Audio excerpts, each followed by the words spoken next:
नमस्कार, मैं हूं शिवेंद्र श्रीवास्तव और आप देख रहे हैं of the record with Shivendra. Unnao का माखी रेप केस आपको याद है, वही जिसमें एक बार फिर से हंगामा मचा हुआ है। हाईकोर्ट ने कुलदीप सिंह सेंगर को जमानत दी। उसके बाद सवाल उठने शुरू हो गए कि आखिरकार इतने साफ केस के बाद भी कैसे जमानत मिल गई।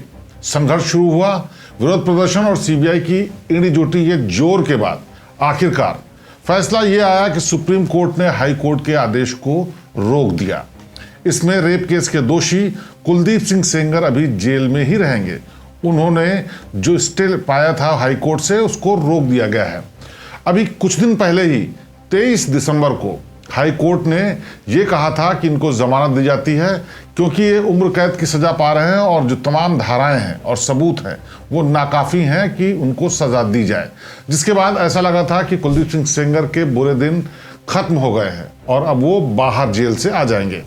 लेकिन सुप्रीम कोर्ट ने इस मामले में साफ कर दिया है कि ये बेहद गंभीर मामला है और बिना पूरी सुनवाई किए इसे रिहा नहीं किया जा सकता। पीड़ित परिवार के लिए ये बहुत बड़ी जीत है, जिसके बाद तमाम लोगों ने इस फैसले का स्वागत किया है। लेकिन सवाल ये है कि आखिर ये पूरा मामला क्या है और ऐसा क्यों हुआ कि हाई कोर्ट ने जमानत दे दी। क्यों एक विधायक को जेल भेजने के लिए एक लड़की को मुख्यमंत्री के आवास के बाहर आत्मदाह की कोशिश करनी पड़ी, आग लगाने की कोशिश पड़ी। क्यों उसके पिता की कस्टडी में मौत हो गई, क्यों उसको इतना मारा गया कि जिंदगी बचनी मुश्किल हो गई। आज हम इस पूरे उन्नाव कांड की परत कहानी आपको बताएंगे और समझाएंगे कि आखिरकार कानून के क्या लूप होल थे जिसके चलते कुलदीप सेंगर को जमानत मिल रही थी। ये कहानी शुरू होती है 4 जून 2017 को। उन्नाव की एक 17 साल की लड़की नौकरी की तलाश में उस वक्त के जो बीजेपी विधायक थे कुलदीप सिंह सेंगर, उनके घर में जाती है, जो कि उसी गांव में था। आरोप लगता है कि विधायक ने उसके साथ बलात्कार किया और इसके बाद उसकी शिकायत करने की कोशिश वो लड़की करती है। लड़की ने आवाज़ उठानी चाहिए तो उसे डराया धमकाया गया। अगले कुछ महीने में जो भी हुआ वो किसी डरावनी फिल्म से कम नहीं है। हर तरीके का टॉर्चर, हर तरीके की प्रताड़ना और हर तरीके की तकलीफ उस लड़की को झेलनी पड़ी। लड़की को किडनैप किया गया, उसके साथ बार बार गैंगरेप हुआ। सिस्टम का हाल ये था कि पुलिस एफआईआर दर्ज करने को तैयार ही नहीं थी।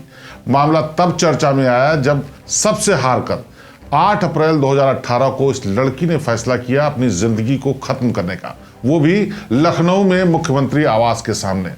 वहां पर उसने आग लगा के खुद को खत्म करने की कोशिश की, लेकिन इत्तेफाक से पुलिसकर्मियों ने उसे बचा लिया और उसके बाद इस पूरे मामले की चर्चा शुरू हो गई। हालांकि उसके बाद भी पुलिस ने कोई कार्रवाई नहीं की और जब प्रशासन जागा इस घटना के बाद, जब मुख्यमंत्री ने खुद इसका संज्ञान लिया और उसके बाद इसमें कहानी शुरू हुई कि इस पूरे मामले में जांच होगी।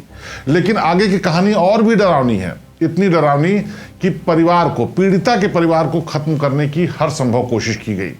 पीड़िता के पिता को इतना मारा गया कि उसके सारे दांत टूट गए, चेहरा लहूलुहान हो गया और हालत ये हुई कि इसके बाद उसको ही जेल में डाल दिया गया, जहां अगले ही दिन उसकी मौत हो गई। आरोप लगा कुलदीप सेंगर के भाई अतुल और उसके समर्थकों पर कि उन्होंने ही इसको इतनी बेरहमी से मारा है कि उसकी मौत हो गई। यही वो टर्निंग पॉइंट था जिसके बाद प्रशासन जागा, पुलिस जागी और कार्रवाइयां शुरू हुई। ये नेशनल मीडिया की सुर्खियां बन गया मामला और इसके बाद पब्लिक प्रेशर के बाद सीबीआई को मामला दे दिया गया और कुलदीप सिंह सेंगर की जैसे तैसे रिहाई हुई। ये मामला जैसे जैसे आगे बढ़ता गया, सीबीआई की जांच शुरू हुई। इस केस की एक एक परत खुलनी शुरू हो गई।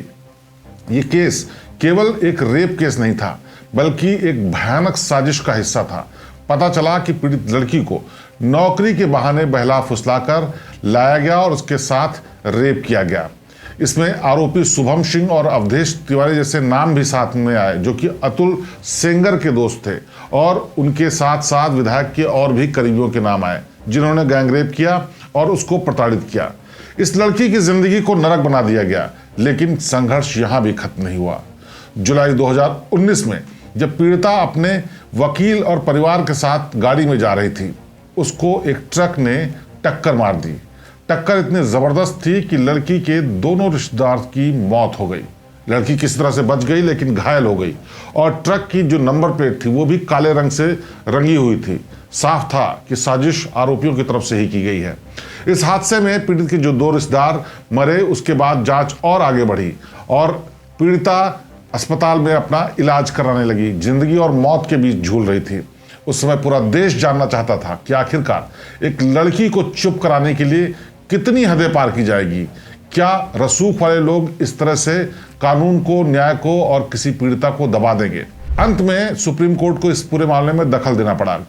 चीफ जस्टिस को जब चिट्ठी लिखी गई तब केस पूरा दिल्ली ट्रांसफर हुआ। 2019 में ये केस दिल्ली ट्रांसफर हुआ और उसके बाद 2019 में ही कुलदीप सिंह सेंगर को उम्र कैद की सजा सुनाई गई। अब आप ये सोच रहे होंगे कि जब इतना सब कुछ हुआ तो उसे आखिरकार दिल्ली हाई कोर्ट ने बेल कैसे दे दी? यहां पर एक कानूनी पेच था। दरअसल पॉक्सो एक्ट की एक धारा है, एग्रीवेटेड पेनिट्रेटिव सेक्सुअल असॉल्ट, यानी कि जो आरोप है, जो रेप का आरोप हो, वो प्रूफ होना चाहिए। और हाईकोर्ट का मानना यह था कि जिस वक्त ये घटना हुई, कुलदीप सेंगर पब्लिक सर्वेंट की कैटेगरी में नहीं आ रहे थे, इसीलिए गंभीर चार्ज उन पर फिट नहीं बैठता, यानी इनको इस वाले चार्ज से एग्जम्प्ट किया जाता है। और इसी पॉइंट के आधार पर सीबीआई ने सुप्रीम कोर्ट में चैलेंज किया और हाईकोर्ट ने जमानत अर्जी स्वीकार कर ली। सीबीआई का कहना यह था कि हाईकोर्ट का यह फैसला गलत है और कानून के कई बड़े सवाल इस केस में जुड़े हुए हैं। इसके बाद सुप्रीम कोर्ट ने अब कुलदीप सिंह सेंगर को नोटिस देकर के 4 हफ्ते में जवाब मांगा है। साथ ही सुप्रीम कोर्ट ने हाई कोर्ट के फैसले पर साफ कह दिया है कि वहां भी इंसान बैठते हैं और उनसे भी गलती हो सकती है, और हैरानी भी जताई है कि कैसे इस पूरे मामले में जमानत की अर्जी स्वीकार कर ली गई।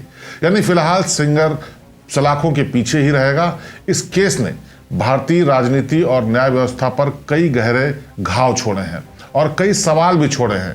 केस ने दिखाया है कि जब एक आम आदमी कानून से अपने लिए इंसाफ पाने के लिए किसी हद तक लड़ाई लड़ता है तो आखिरकार सिस्टम को झुकना ही पड़ता है। यह भी पता चलता है कि अगर कोई आम आदमी सिस्टम से टकराने की कोशिश करता है तो उसको कितनी प्रताड़ना झेलनी पड़ती है।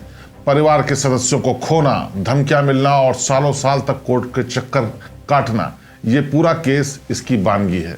ये पीड़िता की ग्राउंड रियलिटी रही है, लेकिन इस केस ने यह भी दिखाया कि अगर सुप्रीम कोर्ट और सीबीआई जैसी संस्थाएं सख्त रुख अपनाएं तो कानून के हाथ और भी लंबे हो जाते हैं। सुप्रीम कोर्ट का फैसला ये उन करोड़ों लोगों के लिए एक नजीर है जो इंसाफ की आस लगाए बैठे हैं और उम्मीद करते हैं कि कहीं से इंसाफ नहीं मिलेगा तो सुप्रीम कोर्ट से मिलेगा। लेकिन सवाल यहाँ सबसे बड़ा ये है कि क्या कोई शख्स, चाहे वो पब्लिक का हो या फिर आम आदमी हो या फिर किसी तरह का नेता, विधायक या रसूख वाला हो, क्या वो सब कानून से भी बड़े हो जाते हैं और हर किसी को मैनिपुलेट कर सकते हैं? क्योंकि कुलदीप सिंह सेंगर के केस में परत दर परत, कड़ी दर कड़ी ये देखने को बार बार मिला कि कैसे उसने पुलिस को, सरकार को, प्रशासन को, यहाँ तक कि कोर्ट को भी बरगलाने की कोशिश की और आखिरकार उसको उसमें सफलता मिल ही रही थी। भला हो सुप्रीम कोर्ट का, जिसने इस पूरे मामले का संज्ञान लिया और चीजों को दुरुस्त करने की कोशिश की, जमानत की अर्जी कैंसिल की और अब उम्मीद इस बात की है कि इस पूरे मामले में पीड़िता को न्याय मिलेगा और तमाम उन लोगों के लिए नजीर भी बनेगा जो समझते हैं कि वो कानून से ऊपर है। ऑफ द रिकॉर्ड में बस आज इतना ही, फिर किसी और खबर के साथ आपके सामने आएंगे। हमारे चैनल को सब्सक्राइब कीजिए, फॉलो कीजिए। नमस्कार।